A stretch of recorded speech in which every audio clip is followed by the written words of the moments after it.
Bom, galera, mais uma vez boa noite aí para todo mundo. Vamos iniciando aí o nosso curso aí de analista pleno, suporte técnico. Agradeço aí a presença aí de todos aí, a presença de quem se inscreveu. Alguns acho que já conhecem já como é que funciona essa plataforma, né? Mas bem, a gente vai trabalhar com o Skype for Business. Vocês podem acessar pela web mesmo, instalam um app, eu já disponibilizei, e a gente vai tendo essas aulas que vai ser de segunda a sexta, 9 horas da noite. Vamos fazer algumas práticas, né? Aqui, e essas aulas também vão ser gravadas, onde o pessoal aí que adquiriu o curso vai poder depois acessar pela plataforma é, lá as gravações, caso não consiga assistir no dia. Beleza? Aproveitar aqui e mostrar como é que como é que funciona a plataforma. Espera aí, aqui. Tá. Vou entrar no site do Infranerd, vou logar com o usuário de vocês. Beleza. Logou com o usuário de vocês. Vão aqui, vai aparecer aqui a área do aluno, onde tem um login, para poder direcionar vocês para as ferramentas que vocês vão ter. E aqui vão estar os cursos que vocês estão inscritos.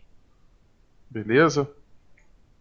Aqui desse curso do analista pleno vai ter a agenda, o aplicativo, caso vocês precisem baixar, se estejam em algum outro lugar e queiram já instalar logo o aplicativo antes de entrar em sala de aula, já podem já baixar ele direto aqui pelo site.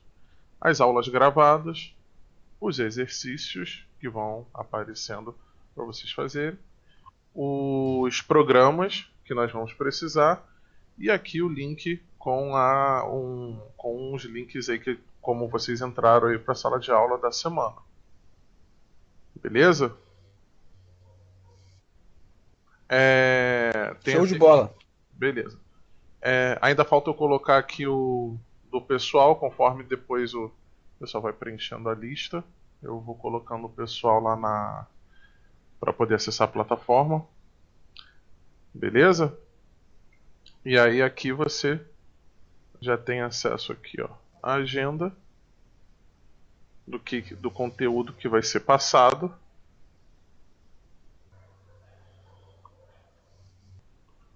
Então vou acessar a semana 1.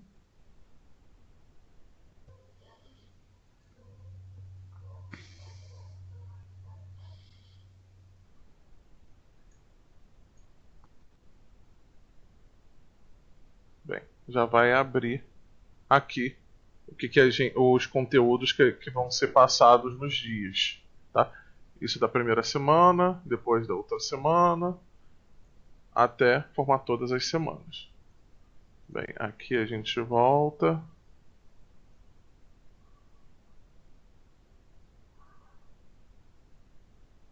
E assim a gente acessa também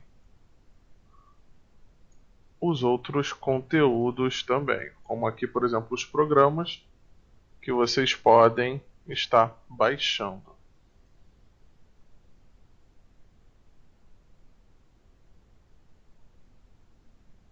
Tudo que a gente vai utilizar, vai precisar em sala de aula e também no dia a dia, o pessoal que for trabalhar com os sistemas. Opa! Bem, agora vamos lá para a apresentação. Alguma dúvida até aí, gente? Tranquilo? Alguém quer perguntar alguma coisa? Quer falar alguma coisa? Para quem não sabe, pode ficar à vontade. É, Pode ficar à vontade de querer perguntar alguma coisa. Pode falar pelo microfone, falar pelo chat, pode tirar dúvidas, perguntem. Qualquer pergunta é válida, tá, gente? Não precisa ficar com vergonha achando que, ah, não, a pergunta é muito boba. Não, não existe pergunta boba, todas as perguntas são válidas. Beleza? Então vamos lá. Esse aqui no momento é a nossa equipe. Eu sou o Pedro Estigarribia. Esse nome é esquisito aí. Quem não curtiu ainda pode curtir lá a nossa fanpage, entrar em contato pelo nosso WhatsApp. Se for tentar entrar em contato por e-mail, pode entrar em contato por e-mail aqui por mim. Beleza? Esse é o Daijo. Ele geralmente ele fica mais focado com relação ao e-mail também. Vocês mandando um e-mail com relação ao contato. E nas mídias aí, nas redes sociais, ele costuma responder aí qualquer dúvida aí referente aos cursos, conteúdos, eu digo conteúdo que vai ser dado, informações sobre cursos gratuitos e tudo mais. Beleza?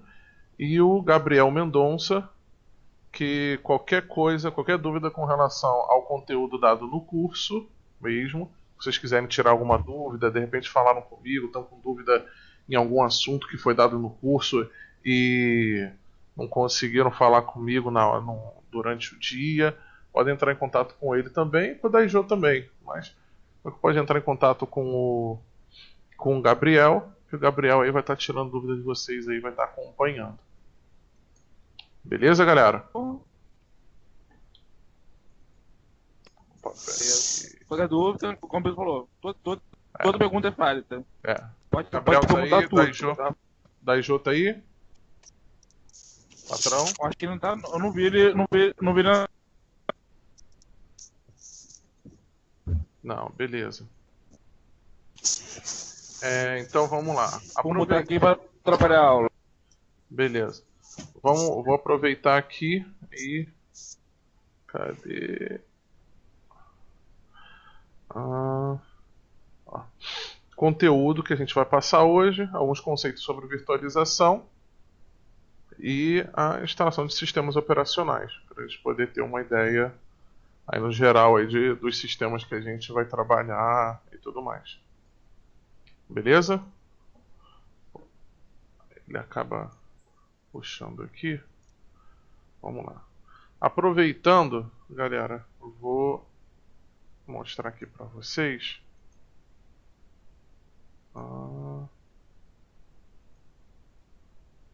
a agenda aqui dos cursos que nós vamos ter durante o mês de maio.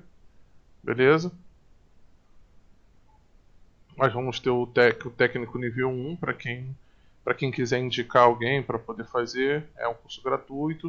O técnico nível 1 avançado também, que é novo, vai ser gratuito também. Técnicas de negociação, a gente teve já uma turma. E servidores Windows para iniciantes.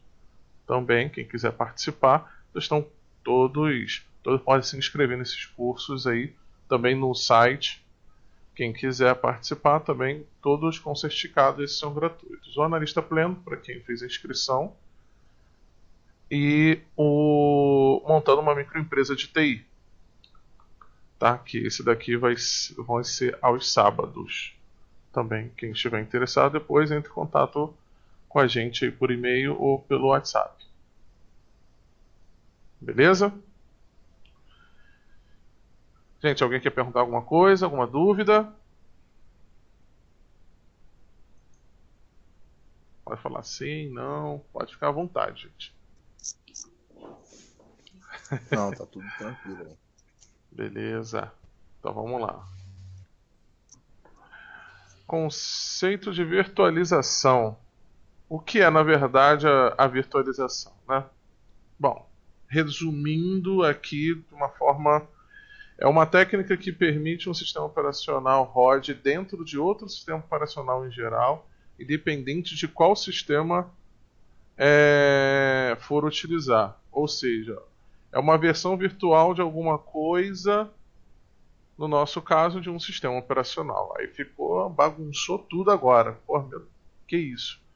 Então, vamos lá. Quando a gente fala de virtualização, né, principalmente no nosso caso, virtualização do nosso sistema operacional, que é que vão trabalhar com Windows, e nós temos o nosso sistema que nós estamos utilizando, quem está utilizando Windows ou Linux, o que for, independente das versões, mas você está utilizando uma máquina real. Então, a partir dessa máquina real que você trabalha, você precisa, para poder estar aprendendo, precisa fazer alguns testes. Isso no nosso caso. Se a gente for falar já no meio corporativo, existe diversas funções a virtualização. Mas no nosso caso, precisamos fazer um teste.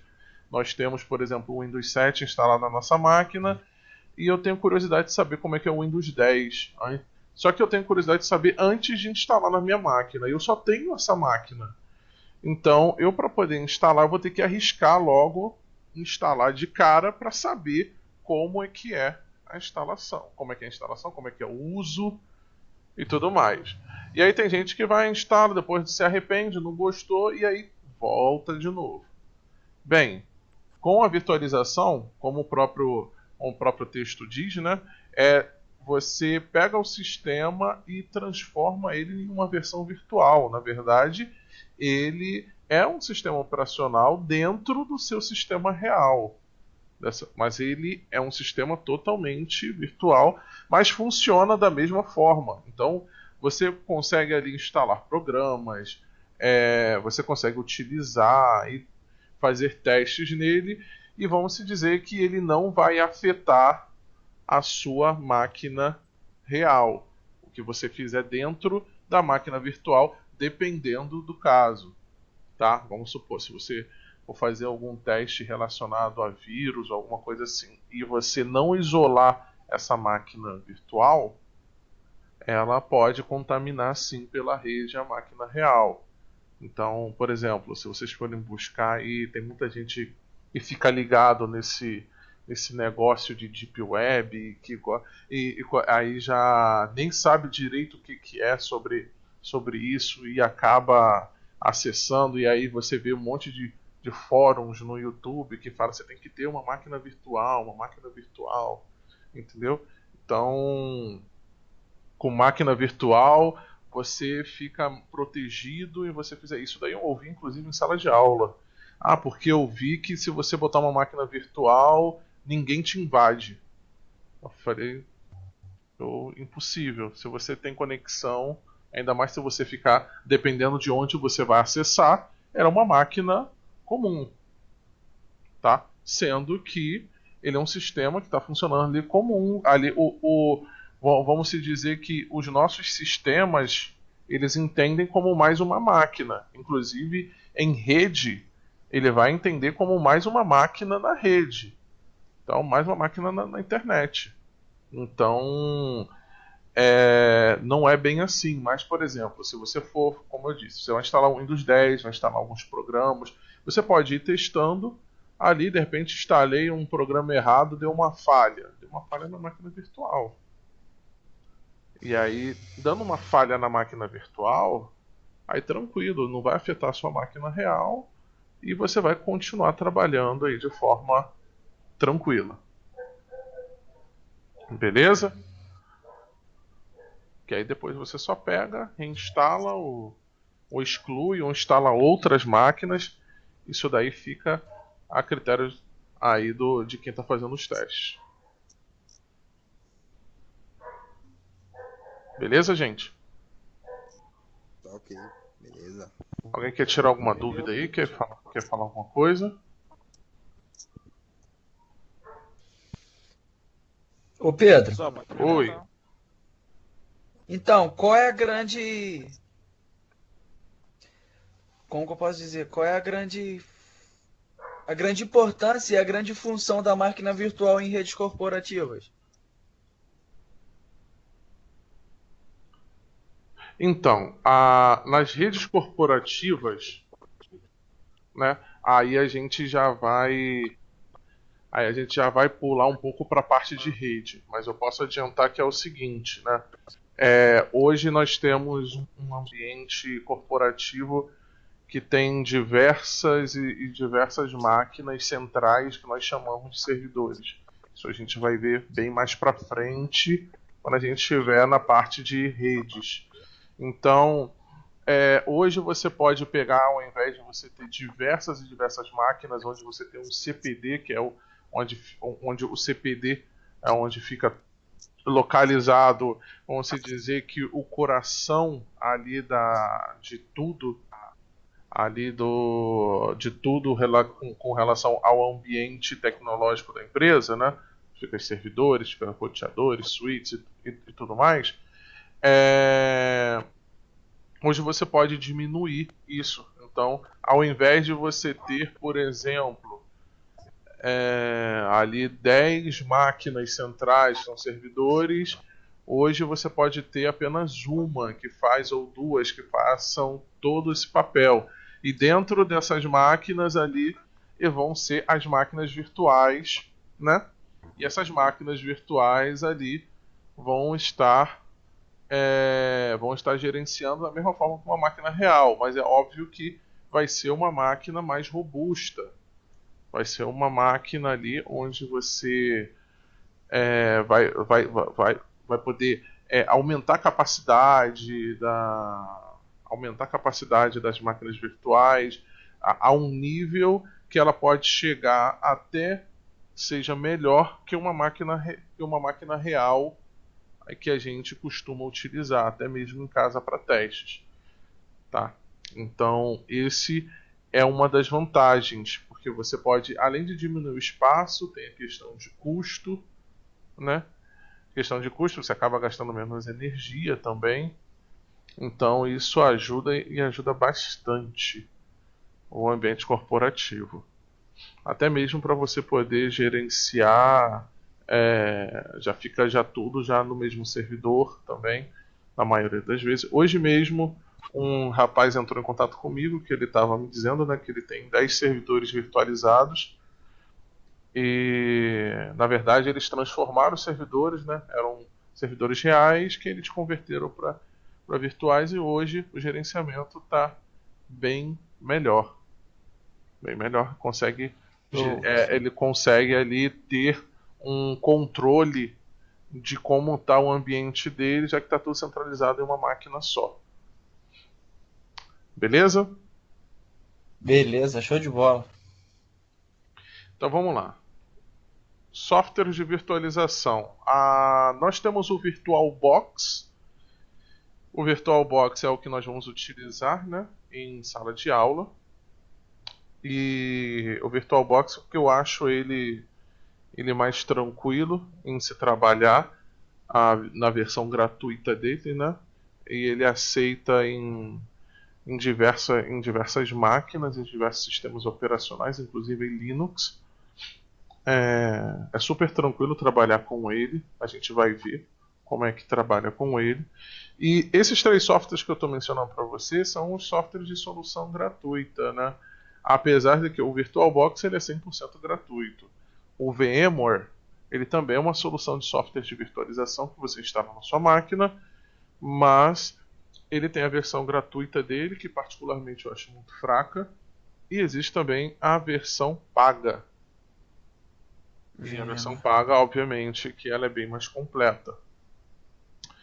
E o Hyper-V, ele é uma solução da Microsoft que já funciona a partir do Windows 8.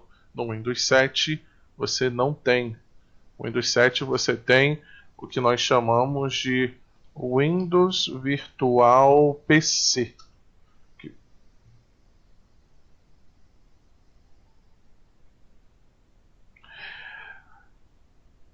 Então, o Windows Virtual PC, que também a Microsoft tentou investir, não funciona muito bem, não deu muito certo, tá? Então, o Hyper-V ele acaba funcionando bem melhor, sendo que existem algumas questões de compatibilidade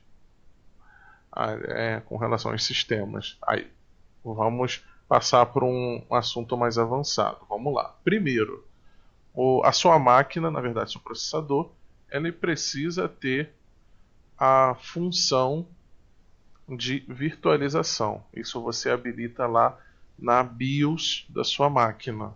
Então, você acessa a BIOS e ela vai ter lá a opção para você habilitar ou desabilitar. Em alguns casos, ele vem desabilitado. Então, você tem que ir lá e colocar para funcionar. Bem, o VirtualBox e o VMware, quando você não está com a função de virtualização habilitada, ele permite que você instale sistemas apenas 32 bits, que depois eu vou explicar para vocês melhor o que é isso. Ou seja, eles apenas permitem instalar sistemas operacionais, alguns tipos de sistemas operacionais específicos, até você ir lá e habilitar. Daí então você consegue instalar outros tipos de sistemas também, que nós chamamos de sistema 64 bits. O Hyper-V ele já diz de cara, se você não tem o virtualizador habilitado, ele não funciona. Então ele já avisa lá que você tem que habilitar o Hypervisor. Bem, aí você me pergunta, Pedro, eu vou instalar os três então para eu poder trabalhar e aprender os três. Então, você não vai conseguir fazer funcionar literalmente os três ao mesmo tempo. Primeiro, o Hyper-V, ele, quando você trabalha com o Hyper-V, você habilita o Hyper-V, ele já toma, vamos dizer que ele toma conta já dessa parte de virtualização por completo. Você consegue instalar o VirtualBox, e o VirtualBox você consegue fazer até máquinas em 32 bits, que são alguns sistemas específicos, você consegue fazer funcionar com o Hyper-V, tá? Mas ele vai estar incompleto, não vai estar completo. E o VMware também a mesma coisa. Então, na verdade, a recomendação é que eu tenha apenas um software de virtualização. Aí, por questões de compatibilidade, nós vamos trabalhar com o VirtualBox. Beleza? Alguma dúvida até aí, gente?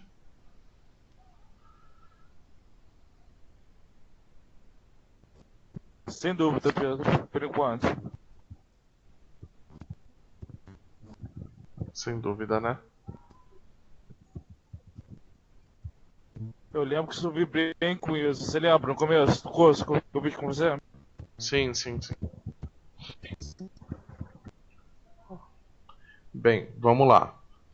Sistemas operacionais do Windows.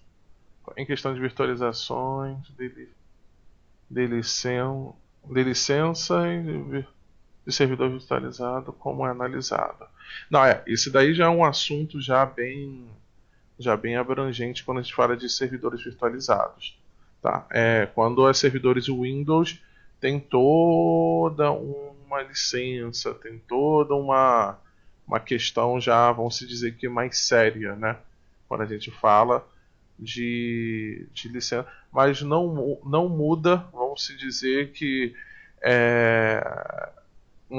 vou comprar uma licença, vou precisar de uma licença de um Windows Server. Essa licença de um Windows Server, eu vou precisar, por exemplo, ela é tanto numa máquina real como numa máquina virtual. Então, se entende que você vai instalar em um hardware. Então, a máquina virtual também ela é considerada, quando você compra a licença, um hardware. Mas existe hoje, a Microsoft ela tem hoje uma gama de licenças aí que você pode, dependendo do que você precisa, até mesmo em servidores virtualizados, entendeu? Mas assim, isso é um assunto que dá muito mais de uma aula, porque só para vocês terem uma ideia, existe um curso, vamos dizer, específico só de licenças da Microsoft. Então, quando você começa a pensar na questões de virtualização, em virtualizar servidores e tudo mais, é bom você ter um bom representante. É recomendado que você tenha um bom representante comercial, tá? Isso quando eu falo já a nível corporativo profissional, tá? Nível de testes, nós estamos utilizando sistemas operacionais em testes, né? Em fase de teste. Não estamos, então, que a Microsoft ela disponibiliza no site dela que vocês possam baixar os arquivos para teste. Então você tem ali 180 dias para poder trabalhar ali com os softwares ali testando e tudo mais. Até mesmo para estudo, né? Porque ela entende que tem muita gente que trabalha como autodidata mesmo e às vezes não faz cursos e até mesmo os centros, alguns centros oficiais também e não oficiais. Então dá essa possibilidade ali de você baixar os arquivos para poder estudar. Beleza, Cláudio?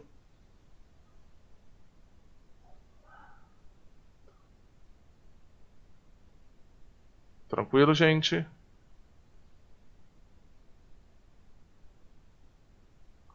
Pessoal, sim, não.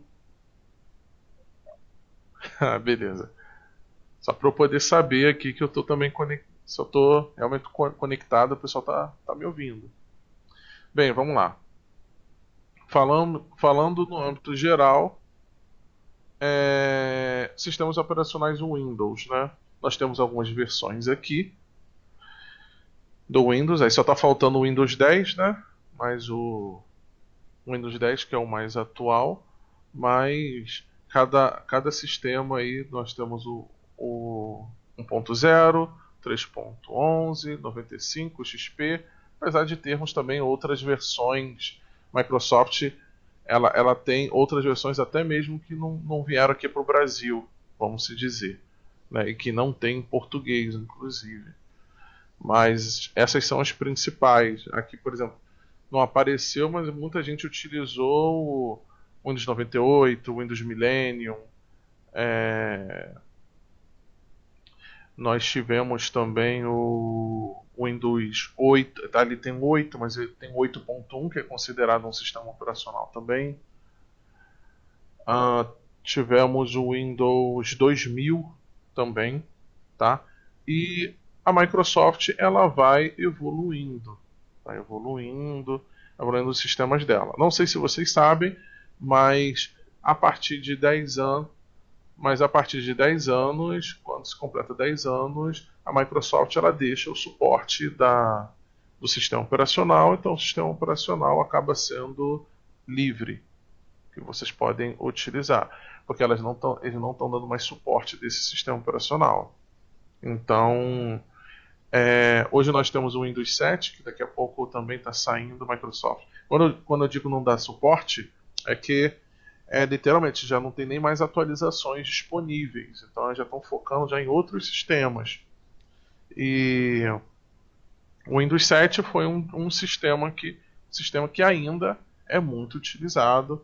Depois nós tivemos o 8, que tivemos alguns problemas, né? Conversando com algumas pessoas, nós entendemos que o Windows 8 ele foi criado num momento que não foi muito legal, porque o Windows 8 ele foi preparado para touch e, e vamos dizer que a maioria ainda dos países ainda não estavam acostumados com touchscreen ainda. Então, depois teve o 8.1, né? O 8.1 que foi uma melhor, foi uma atualização, mas é um sistema operacional também, praticamente. E o Windows 10, que o Windows 10, na minha opinião, tem atendido bem, tá? Tem atendido muito bem. Mas entre o 8.1 eu também gostava do 8.1. E tem o Windows 7, que foi o clássico que todo mundo utilizou e ainda utiliza. Mas quem passa para o Windows 10, particularmente eu acho difícil encontrar alguém que não gostou do Windows 10. Não sei qual é a visão de vocês, vocês podem comentar aí comigo. O que vocês acharam do Windows 10? Ou quem não utilizou, não instalou na máquina ainda?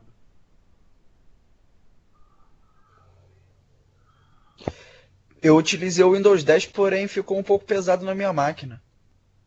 Aí eu tirei. Eu acho que na hora da instalação do Windows 10, ele poderia fazer uma leitura da máquina e informar que se a máquina está compatível com o sistema ou não. Sim, então, na verdade ele tem isso. A gente inclusive já vai falar sobre essas questões já de sistema, tá?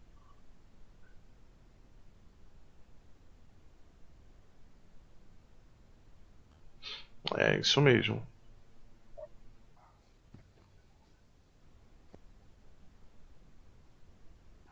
O Windows 10 ele ficou bem rápido mesmo. Se vocês utilizarem com um HD SSD, também já é outra história também. Então, eu achei super tranquilo. O botão iniciar para mim foi o de menos, mas teve muita gente que não se acostumou. Isso daí, cara, foi um choque. Quando fizeram o Windows XP também, teve um choque muito grande do pessoal que estava utilizando o 98 e teve que passar para o XP. Então, o pessoal olhou assim, muita gente não queria se acostumar com o XP e acabou se acostumando. E por aí vai.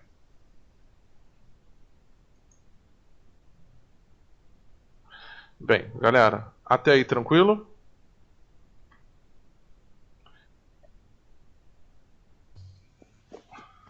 Beleza.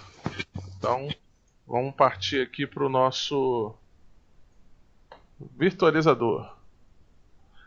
Bem, vamos lá. Aqui é o gerenciador do VirtualBox, tá? Então peço que vocês prestem muita atenção nessa parte. Bem, vamos criar uma máquina virtual.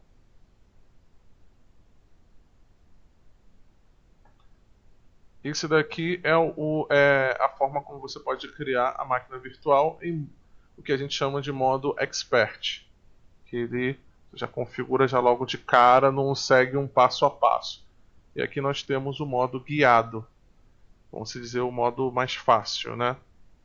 Bem, quando a gente vai criar uma máquina virtual, aqui a gente pode colocar um nome pode ser o próprio nome do sistema operacional, tá?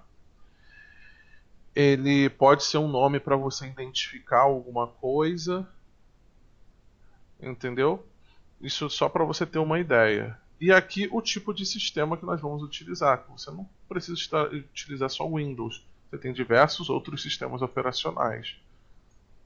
E aqui a versão. E aqui que eu falei para vocês sobre a versão 32 e a versão 64 bits. Vamos lá. De uma maneira bem simples, explicando qual é a diferença.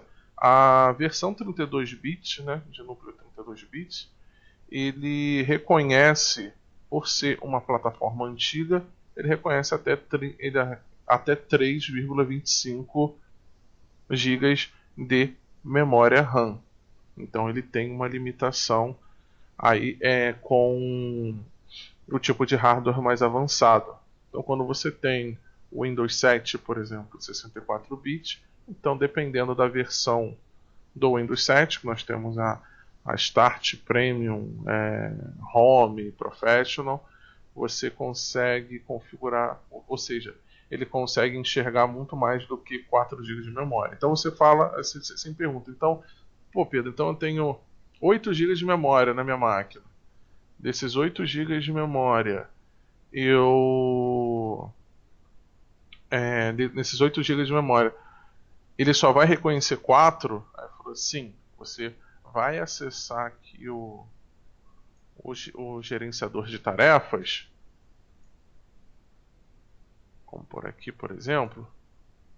Espera aí, olha aqui, ó. Então ele só vai reconhecer aqui 3,25. Não vai reconhecer mais do que isso, mesmo que você tenha 8 GB. Aí, se você instalar 64 bits, tranquilo, tá? E aqui, gente, por que ele pede para você configurar o tipo e a versão, né? Quando a gente vai montar uma máquina para o cliente ou vai comprar uma máquina, nós nos baseamos no que o cliente vai usar ou no que nós vamos utilizar. Então, daí nós temos o que nós chamamos de configuração mínima e a configuração recomendada. Aí, Pedro, qual é a diferença? Bem, qual é a configuração mínima para eu instalar o Windows 7? Vou colocar aqui em teste. Olha, a configuração mínima para eu poder utilizar o Windows 7, ele pede 512 de memória. 512 de memória e 20 GB. Já vou explicar sobre o HD. E 20 GB de HD. Vamos supor, né? Aí tá. Mas é o que eu estou te falando. A configuração mínima para eu poder instalar e fazer funcionar apenas o Windows. Então, no momento que eu instalo um programa, eu já não estou utilizando mais a configuração mínima dele. Porque a configuração mínima é de 512. 512 é só para rodar o sistema. E aí que é uma falha, né, de muitas... Foi uma falha, inclusive até mesmo de algumas empresas que começaram a oferecer máquinas, né, com o sistema rodando a configuração mínima. Foi justamente porque você não tem só isso. Você tem o Office, você tem os programas, você vai querer instalar algum tipo de programa seu, de utilidade diária, o que for. Você vai querer instalar de repente algum jogo e tudo mais. Então, a partir daí, você já começa a sentir que a sua máquina não está legal. Então, se você vai instalar o sistema operacional, o Office, vai instalar alguns programas, você sabe que você não pode utilizar 512. Porque isso tudo vai consumir ali o desempenho da sua máquina. Então, memória, por exemplo, memória. Então, ele vai subir, vai chegar uma hora que ele vai estar utilizando, vai chegar em 512, e aí você precisa de mais porque você precisa rodar algum programa. Até mesmo, por exemplo, virtualização. Na virtualização, ele vai pegar ali 512 da minha máquina virtual. Ele vai pegar da minha máquina real e vai emprestar para a minha máquina virtual. Então, se eu for ver ali no monitor de desempenho, ele vai estar dedicando ao VirtualBox, dependendo de quantos gigas eu coloque ali para as máquinas virtuais.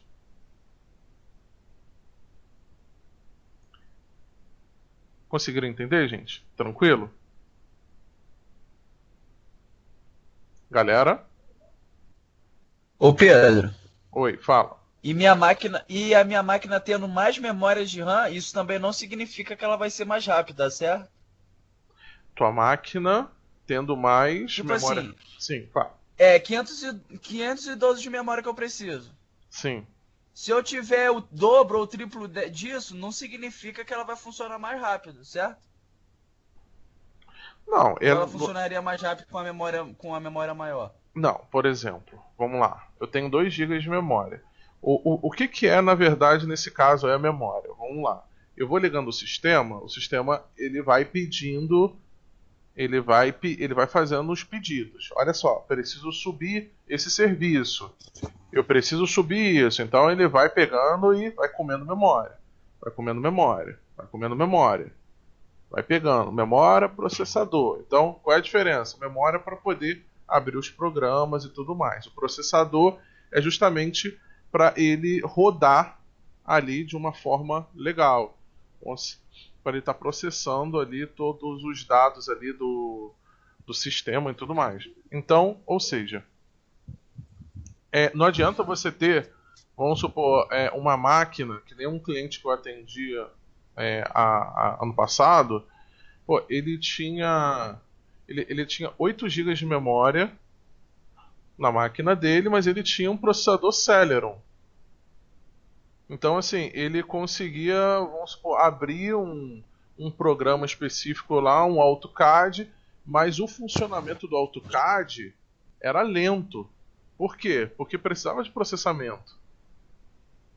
Entendeu? Precisava ali, ele precisava ali da rapidez ali. Então, você ter mais memória, o software ele vai pedindo para poder abrir, vai abrindo, abrir e manter, tá? Agora, quando eu falo com relação, por exemplo, a você manter o programa aqui, por exemplo, funcionando, aí já vem já a parte de processamento, tá? Então, se você tiver memória, quanto mais memória, não é que vai ser mais rápido, o Windows vai iniciar mais rápido, mas o Windows, ele para poder iniciar, ele precisa de tanto de memória. E aí, se você tiver o suficiente, ele vai iniciar legal. Se ele não tiver o suficiente, ele vai tentar se adequar com o que ele tem e vai tentar abrir, e aí vai causar lentidão em todo caso. E aí é claro que todo mundo trabalha em conjunto, tem a questão de leitura de disco, tem a questão também, como eu disse, do processamento, então vai tudo trabalhar em conjunto. Então, não adianta também você ter 256 de memória e um HD SSD, que é um HD que trabalha diferente diferente do disco do HD que nós temos geralmente. Então ele funciona 10 vezes mais rápido, porque já não é mais um disco, como não é mais. Ô Pedro, Oi. licença, boa noite. Fala. E também tem a questão de você trabalhar, você quando diz em relação a você ter mais memória, quando você trabalha com mais memória, é importante realçar a questão de você trabalhar com duas memórias trabalhando em dual channel, que aumenta aquela questão de taxa de transferência de dados, da memória que é duplicada e tudo mais. Sim. Isso depende muito dos softwares e depende de muita coisa que você vai utilizar. Entendeu? Então tudo acaba influenciando, tudo acaba ajudando. Então você vai juntando uma coisa com a outra e aí você tem uma máquina já com exatamente com aquilo que você queria ou superior àquilo que você gostaria de utilizar, tá? Então vai depender muito para que você está montando a máquina. Por exemplo, tem um cliente que ele quis montar, por exemplo, para jogo, que é o que pedem. Aí os jogos eles pedem um tipo de configuração já bem avançada. Então essas configurações aí você já tem que estudar mais sobre a placa de vídeo, porque aí só o processador já não vai bastar por causa da aceleração de vídeo, dos gráficos, aí você coloca uma placa de vídeo e por aí vai. Tá? Antigamente você não tinha essa questão de se preocupar com placa de vídeo. Antigamente eu digo há 20 anos atrás, porque os jogos não tinham esse tipo de configurações de vídeo que tem hoje. Hoje você trabalhar com uma placa de vídeo, um board, dependendo do jogo que você vai querer rodar, ele não vai nem funcionar na sua máquina. Beleza?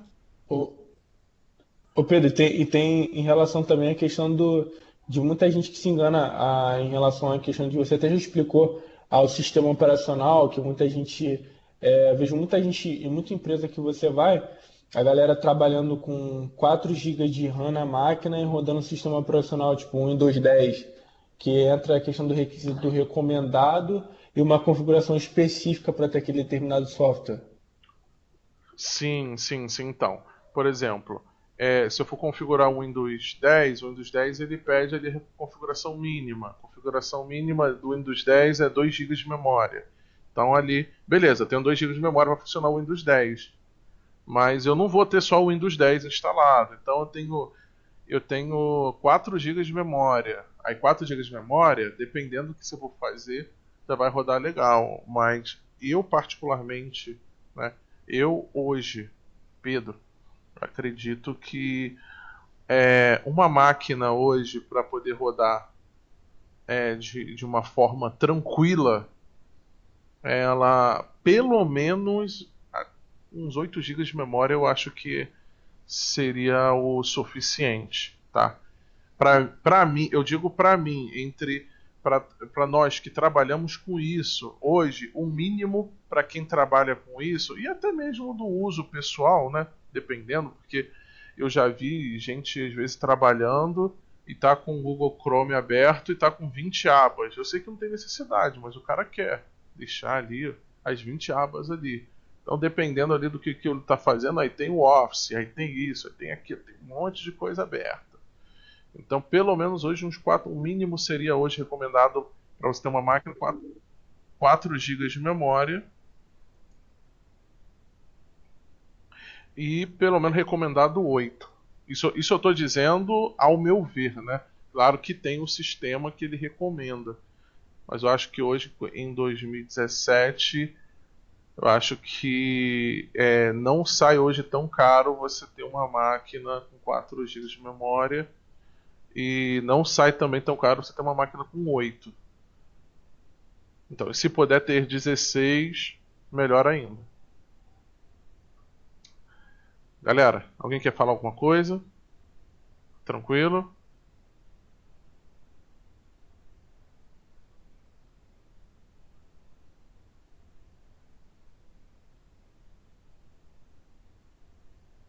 Ah, sim, mas hoje, Cláudio, essa questão de incompatibilidade hoje é muito difícil. Hoje é só de softwares muito antigos, cara. Assim, geralmente você isso com o XP tinha muito problema, com outros sistemas tinha muito essa questão de 64 bits.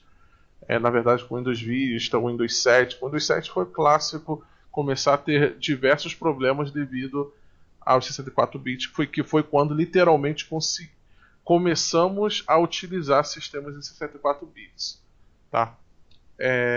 Mas hoje é muito difícil ter esse tipo de problema de máquina ser 64 bits e ela ter algum tipo de incompatibilidade com os programas corporativos. Porque o 64 bits ele acaba aceitando, na maioria das vezes, os sistemas 32. Entendeu? Então hoje é super tranquilo. Agora, sistema em 32 bits, aí realmente você não vai conseguir rodar nenhum sistema em 64.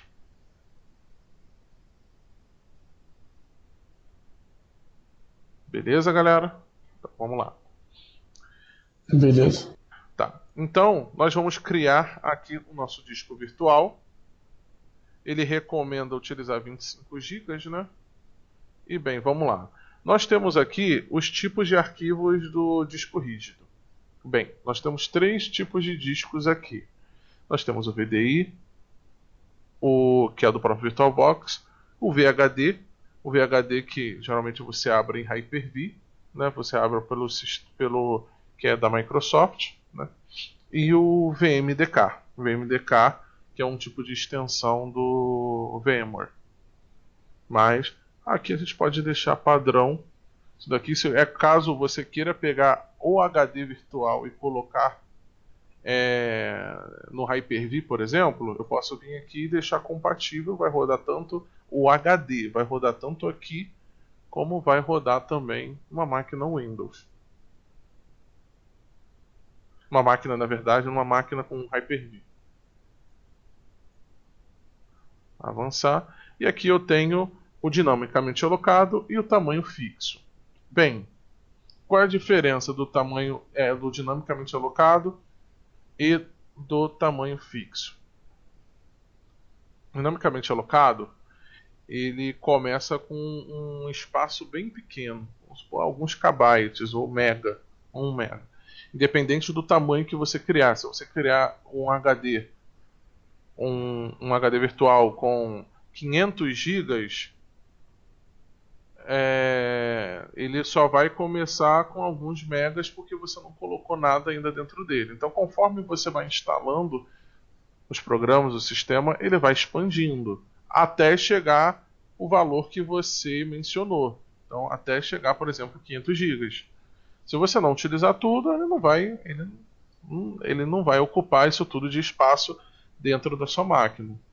Tá? Já o tamanho fixo, ele cria o arquivo HD ele já cria aqui do tamanho exatamente que você criou. Se eu botar 500 GB aqui, ele vai ocupar 500 GB da minha máquina real, eu utilizando tudo ou não. Tá? Então, qual é a diferença dos dois, Pedro? O fixo, ele geralmente ele acaba melhorando o desempenho da máquina virtual. Já o dinamicamente alocado, por ele estar tendo que expandir, né? Então ele tem um desempenho menor do que o tamanho fixo, mas tem a vantagem com relação ao espaço. Tá? Porque aqui, se você, por exemplo, criar um disco de 20 GB e depois você precisou de mais, chora. Já o dinamicamente alocado, eu posso colocar 500 aqui, e se eu precisar de mais, pô, beleza, eu tenho até 500 porque eu criei um disco de 500 mesmo não utilizando tudo. Galera, tranquilo até aí? Tranquilo. Tá. Aqui eu especifico o tamanho. Eu posso vir por aqui, especificar o tamanho aqui e criar, ou então posso vir aqui e colocar direto aqui o tamanho.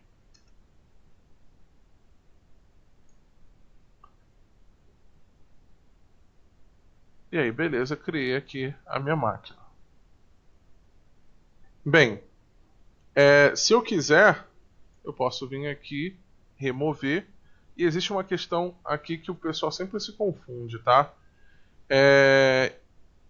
Se você for criando as máquinas, for criando diversas máquinas, ele vai ocupando espaço na sua máquina. Então, se você tiver 10 máquinas aqui e você começar a instalar, e vai ocupar a máquina. Então, Pedro, vou começar a excluir algumas.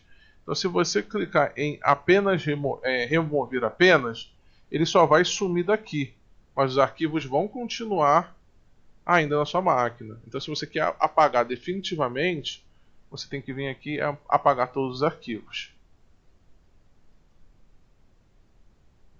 Beleza? Tranquilo até aí, gente? Beleza. Tá. Beleza. Então, depois de criada a máquina virtual,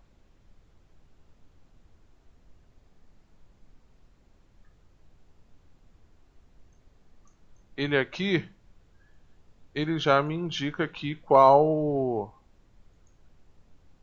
Eita, peraí. Aqui qual arquivo que eu vou utilizar para poder fazer a instalação, por exemplo, do Windows 7. O arquivo que nós chamamos de arquivo ISO. E o que é o arquivo ISO, né? Aí com a extensão ISO, ele seria um tipo de CD/DVD compactado, tá? Então, esses arquivos que são ISO, se eu tiver um gravador de CD/DVD, eu consigo fazer, por exemplo, a instalação dele em um CD/DVD ou em um pendrive também, com um software específico, tá? Ele na verdade é o Windows 7 aqui. E aqui dentro da máquina virtual, eu associo ele a dentro da máquina, né? Eu insiro ele na máquina e a máquina virtual vai entender ele como se ele fosse um DVD. E no nosso caso vai fazer a instalação do Windows. Então vou iniciar aqui. E aqui vai começar a instalação.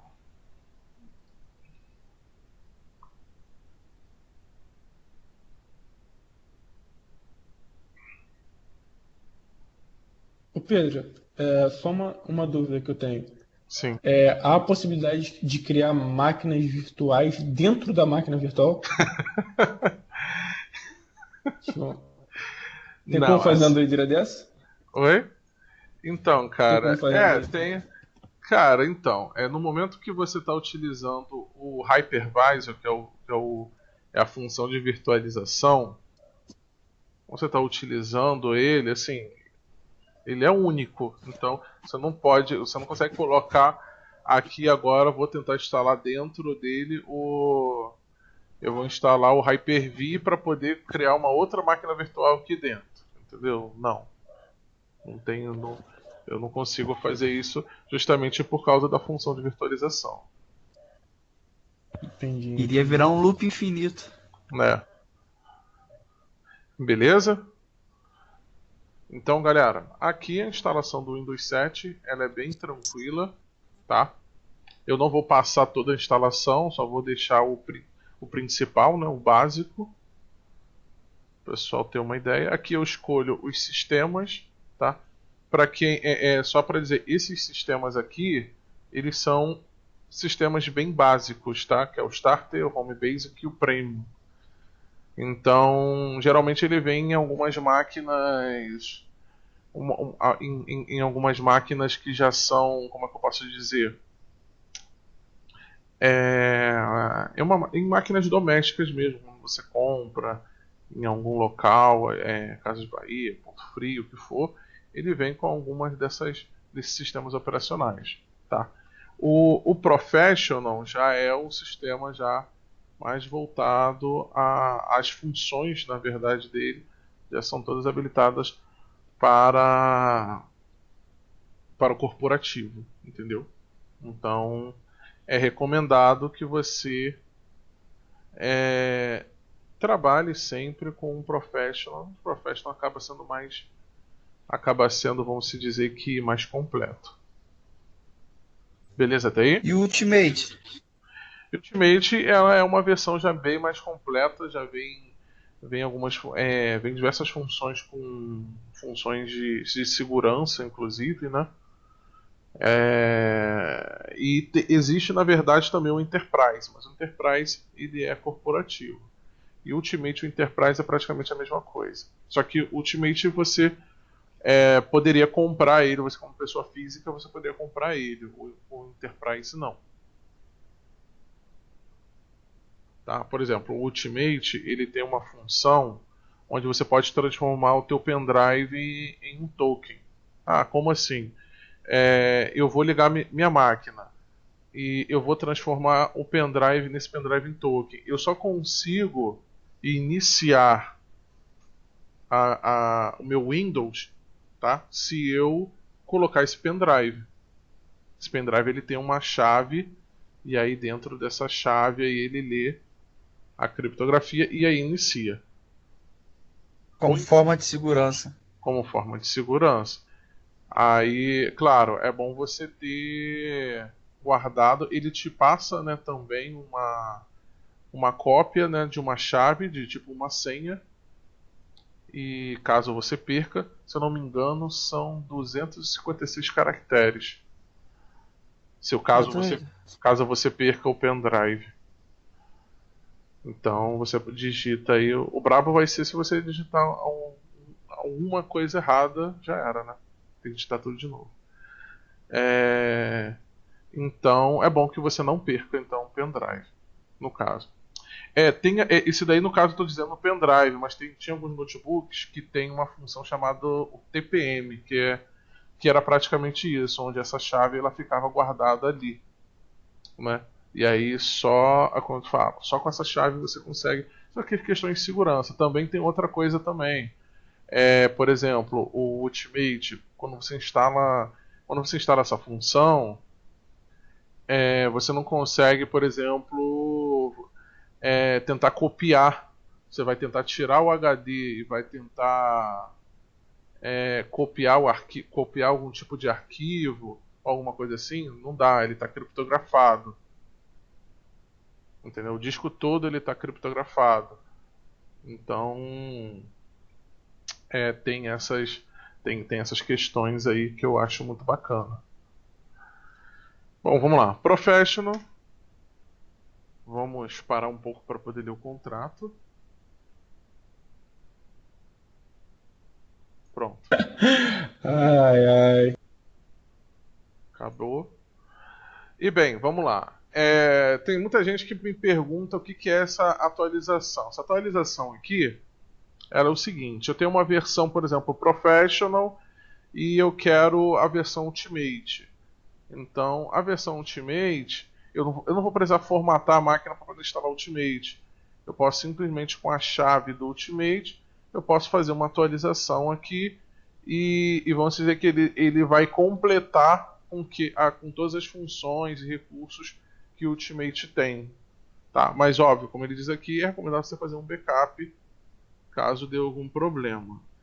E a avançada é o que a gente chama de instalação limpa. Então daí, beleza. Eu tenho aqui meu disco novo, espaço não alocado, opções. Então eu venho aqui, eu crio a partição NTFS, ele já cria esse disco reservado pelo sistema. Para quem não sabe, é o que faz iniciar o nosso sistema operacional, porque o sistema operacional mesmo ele fica aqui na segunda partição, a pasta Windows. Aqui ele fica o que nós chamamos de boot, que é o inicializador. Então depois formatamos, depois de criar a partição. E aqui a gente vê que ele vai mudar o espaço, então ele já vai estar preparado para poder fazer a instalação do Windows.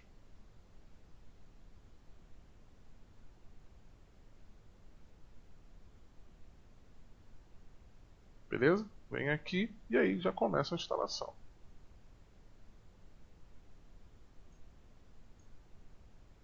E esse mesmo processo é igual no 8, no 8.1 e no 10. E daqui eu tenho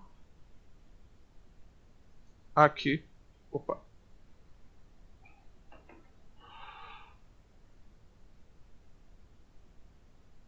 já o meu disco já pronto, já iniciado.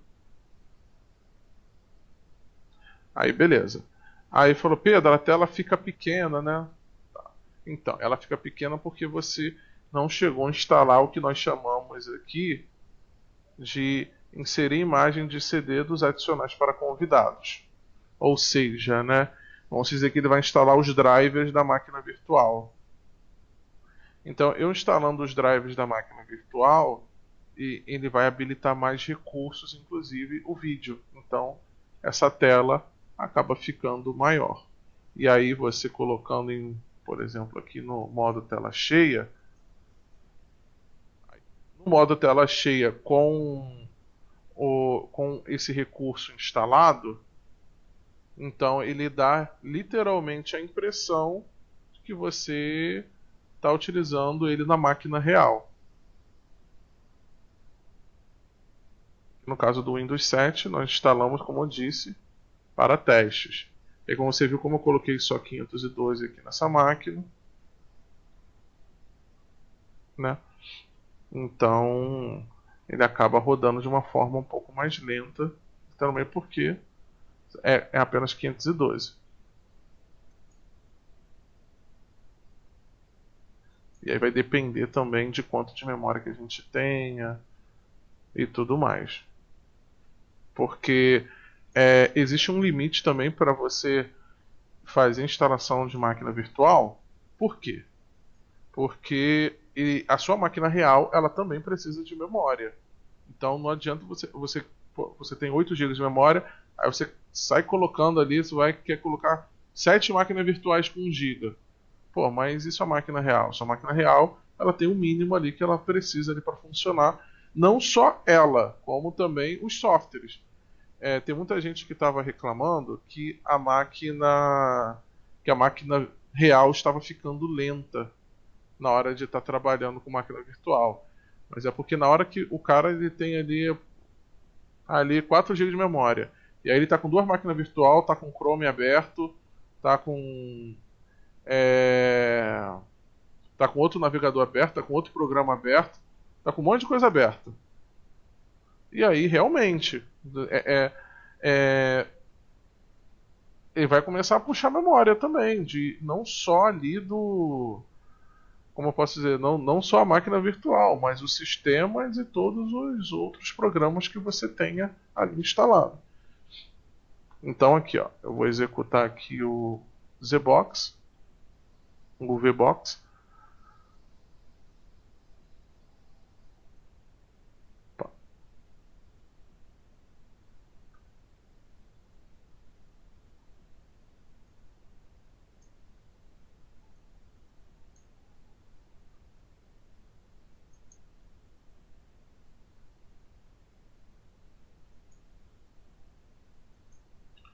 esperar um pouco.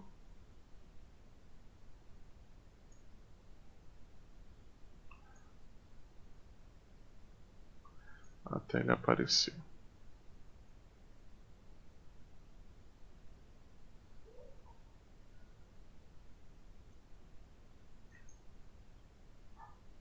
Galera, tem alguma dúvida? Alguém quer perguntar alguma coisa? Tá tranquilo até aí?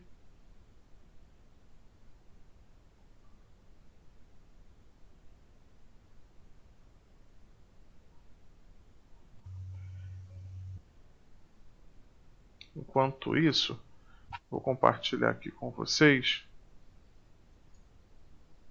Tá? Aproveitem e preencham aqui essa fichinha.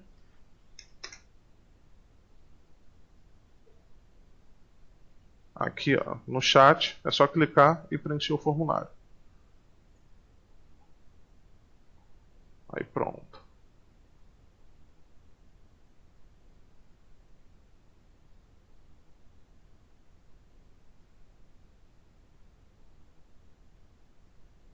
Para quem saiu, entrou, saiu, entrou aí, eu compartilhei aqui uma ficha. Compartilhar aqui. Tá. É só clicar em preencher a ficha.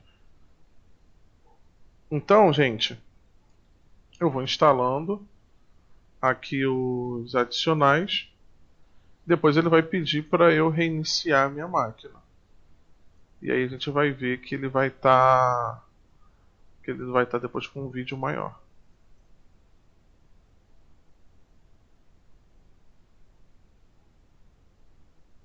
Depois que a gente reiniciar.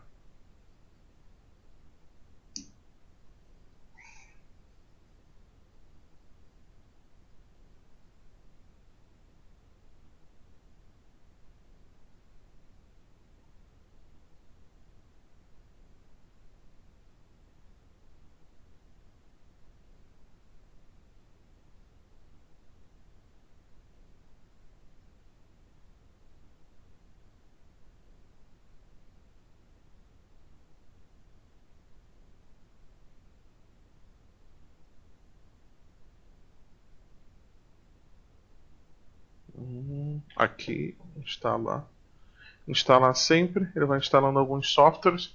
Essa parte aqui, gente, isso daqui não acontece só com isso, como acontece com drivers e tudo mais. O que na verdade isso daqui? Existem alguns softwares que vão se dizer que a Microsoft carimba. Ela vai lá e assina embaixo que você pode utilizar o sistema operacional que ela conhece. Como existem alguns outros tipos de softwares que vão mexer, vamos se dizer, no registro, e que eles são compatíveis, mas a Microsoft não conhece. Então ela habilita, vamos dizer, com o modo de compatibilidade.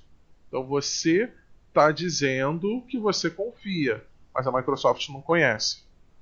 Então isso geralmente acontece quando a gente vai instalar algum tipo de driver.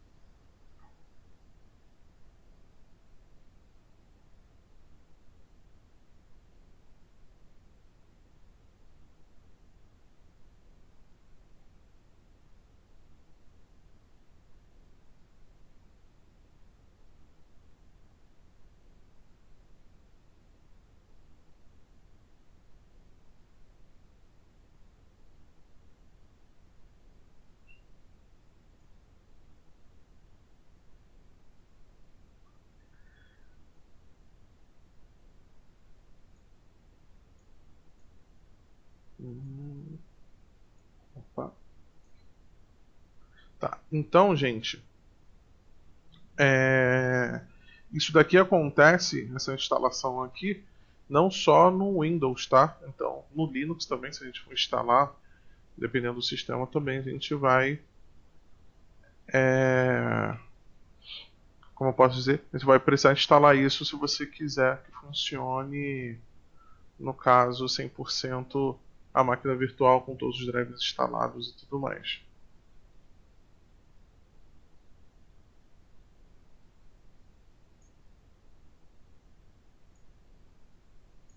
Tá? Então, depois desse processo aqui, ele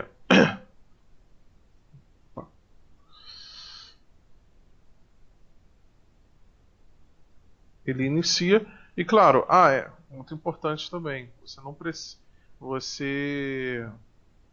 se eu não expliquei, você pode ter mais de uma máquina virtual, obviamente, instalada na sua máquina, e isso vai depender muito da configuração da sua máquina também. Então, se a tua máquina tem memória para isso, tem processador e tem espaço, pô, show de bola. Então, aproveitando, galera, e o primeiro exercício que eu vou passar para vocês é justamente que vocês possam fazer a instalação, vocês façam a instalação do sistema operacional, tá? Porque vocês já vão utilizar de qualquer forma. Lembrando também, uma coisa muito importante, o VirtualBox, ele tem uma função, se vocês forem ver aqui embaixo, tá vendo? De capturar vídeo, ou seja, você consegue gravar o que está sendo feito dentro da máquina virtual. Você só não consegue gravar a sua voz, você consegue gravar o que você está fazendo. Então, aqui em configurações de captura,